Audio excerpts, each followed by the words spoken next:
John felt lost. His beloved wife Mary was gone. A heart attack, swift and sudden. He sat by their window staring at the world outside. It seemed so vibrant, so full of life. John felt none of it.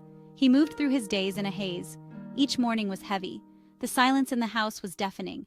Every corner held a memory, a whisper of Mary's laughter. It was beautiful and painful all at once. John tried to keep busy.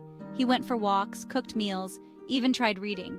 But nothing could distract him from the gaping hole in his heart. Mary was gone, and he was utterly alone. Days turned into weeks. Weeks bled into months. John existed in a state of suspended grief. He went through the motions of living, but the colors had drained from his world. Food tasted bland. Music held no joy. Friends and family reached out, offering condolences and support. They urged him to move on, to find new purpose. But their words felt distant, echoing in the cavernous emptiness within him. How could he possibly move on? Mary was his everything, his confidant, his lover, his best friend. She was the sun, and he, a mere planet revolving around her warmth. Now, he was lost in the cold vacuum of space. One crisp autumn morning, John found himself drawn to the backyard. The air was cool, and the leaves crunched under his feet as he walked. Overgrown with weeds and tangled vines, it had been Mary's pride and joy. The garden, once a vibrant sanctuary, now lay in a state of neglect. She had poured her heart and soul into her garden, nurturing it with the same love she showered upon him. Every plant, every flower, was a testament to her dedication and passion. He pushed open the creaky garden gate, the sound echoing in the stillness of the morning. A wave of guilt washed over him. He had let this space, her sanctuary, fall into disrepair. He had neglected this space, a testament to his own inability to cope. The once thriving garden now mirrored his own sense of loss and despair. Yet, amidst the disarray, a single sunflower stood tall. It was a stark contrast to the surrounding decay. Its face tilted towards the sun, a beacon of vibrant yellow against the encroaching gray. It seemed to defy the odds, standing resilient and strong. John knelt beside the flower, feeling a glimmer of hope stir within him. He gently traced its petals, remembering Mary's infectious laughter as she tended to her beloved plants. The sunflower's presence was a reminder of her enduring spirit. A memory flickered. Mary, her hands covered in soil, her eyes sparkling with joy. She had always found happiness in the simplest of things. "Life finds a way," she had said, handing him a sunflower seedling.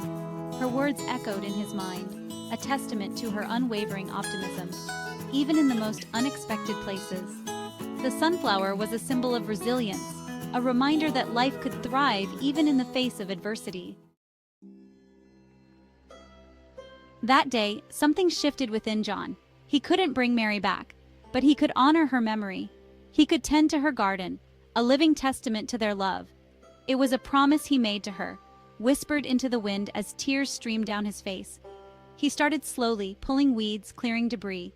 The work was tiring, but with each weed uprooted, John felt a sliver of satisfaction. He was reclaiming a part of his life, a part that had been buried under grief.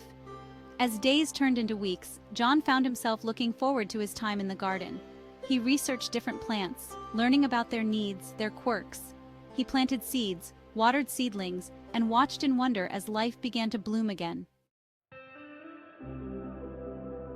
Section 5. Healing through nature. The garden became John's sanctuary, a place where he could escape the suffocating silence of his house. The feel of cool soil against his skin, the scent of damp earth after a rain shower, the gentle hum of bees buzzing among the flowers. It was therapeutic. He found solace in the rhythm of nature. The cycle of life, death, and rebirth mirrored his own journey through grief. Just as the garden had withered after Mary's passing, so had he. But now, he was learning to bloom again. John realized that grief wasn't something to be overcome, but rather something to be navigated. It was a river, he thought, with its own currents and eddies. And he was learning to swim again. Section 6. Seeds of Change. Spring arrived, painting the garden in vibrant hues. Tulips and daffodils swayed in the breeze, their petals unfurling towards the sun. Bees buzzed, butterflies fluttered, and the air hummed with the symphony of life. John had never felt so alive. He spent hours in the garden tending to his plants, marveling at their resilience. He had planted seeds of hope, and they had blossomed into a kaleidoscope of color and fragrance. He began sharing his bounty with neighbors and friends. Tomatoes, zucchini, sunflowers, the fruits of his labor became symbols of his own personal growth. He saw the delight in their eyes, tasted the gratitude in their words, and he knew that Mary would have been proud. Section 7. Sharing the bounty. Word of John's garden spread. People he barely knew stopped by, drawn by the beauty and tranquility of the space he had created. They sat on the bench Mary had loved, sipping lemonade, sharing stories, and basking in the warmth of the sun. John found himself opening up, sharing his grief, his journey, his newfound purpose. He listened to their stories, offering words of comfort and encouragement. He realized that he wasn't alone in his pain. The garden had become a place of healing, not just for John but for others as well. It was a testament to the power of nature to soothe the soul and bring people together. Section 8. A renewed sense of purpose. John's life had changed dramatically, almost as if he had been given a second chance. He woke up each morning with a renewed sense of purpose, eager to greet the day with a smile and a heart full of hope. The garden was his canvas, and he, the artist, shaping and molding it with each passing season. Each plant he nurtured, each flower he planted was a testament to his newfound joy. He had found a new passion, a reason to get out of bed each morning. Gardening had become more than a hobby. It was his lifeline, his sanctuary. He enrolled in a horticulture class, eager to expand his knowledge and skills. The classroom became a place of discovery, where he learned the science behind the art he loved. He volunteered at a local community garden, sharing his love of nature with inner-city youth. Teaching them how to plant seeds and nurture life gave him immense satisfaction. Life had thrown him a curveball, but he had caught it, embraced it, and turned it into something beautiful. The challenges he faced only made him stronger and more determined. He had found his way back from the brink of despair, guided by the memory of his beloved Mary and the healing power of nature. The garden became a place of reflection, where he could feel her presence and find peace. Section 9. Finding strength in memories. As the sun began its descent, casting long shadows across the garden, John sat on the porch swing, a mug of chamomile tea warming his hands. The air was filled with the sweet scent of honeysuckle, a fragrance that always reminded him of Mary. He closed his eyes, picturing her beside him, her hand resting gently on his. He could almost hear her voice, soft and melodic, whispering words of love and encouragement. He no longer felt her absence as keenly as he once had. She was there, in every bud that bloomed, every bird that sang, every ray of sunshine that warmed his face.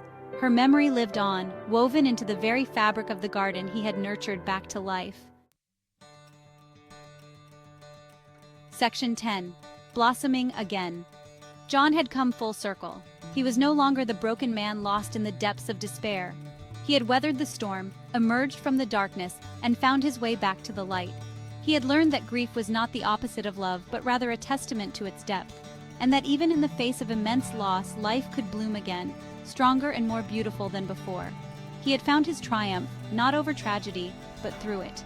And in doing so, he had discovered a strength he never knew he possessed, a resilience that bloomed like a sunflower reaching for the sky. Section 11. The Triumph of the Human Spirit. John's story is a testament to the indomitable spirit that resides within us all. His journey through adversity and his unwavering resolve to overcome obstacles serve as a beacon of hope for many. It's a reminder that even in the darkest of times, hope flickers. This small yet powerful light can guide us through the most challenging moments, and that sometimes the greatest journeys begin with a single step. A step that signifies the start of a new chapter, a new beginning, a single act of courage, a moment where we decide to face our fears head-on and take that leap of faith. A single decision to choose life, to choose to move forward despite the uncertainties that lie ahead. Even when our hearts are heavy with grief, we all face challenges, experience loss, and endure pain that sometimes feels insurmountable, and navigate the complexities of life. The hustle and bustle, the constant demands, and the never-ending responsibilities can often feel overwhelming, but within each of us lies the potential for growth, for healing, for transformation. Just as nature finds a way to renew itself, so too can we. like a garden that lies dormant in winter, waiting patiently for the right moment to awaken, waiting for the warmth of spring, for the conditions to be just right for new life to emerge. We too can find the strength to bloom again, to rise from our struggles and embrace the beauty of new beginnings. It's a journey that requires patience, resilience, and a steadfast commitment to our own growth and well-being, and an unwavering belief in the power of hope. But the rewards, the moments of joy and fulfillment, like the vibrant colors of a garden in full bloom, are immeasurable. They remind us of the beauty that can come from perseverance. For it's in our moments of greatest vulnerability that we discover our greatest strength, the inner fortitude that we never knew we had. And it's in our willingness to embrace life's journey, with all its twists and turns, that we find our true path.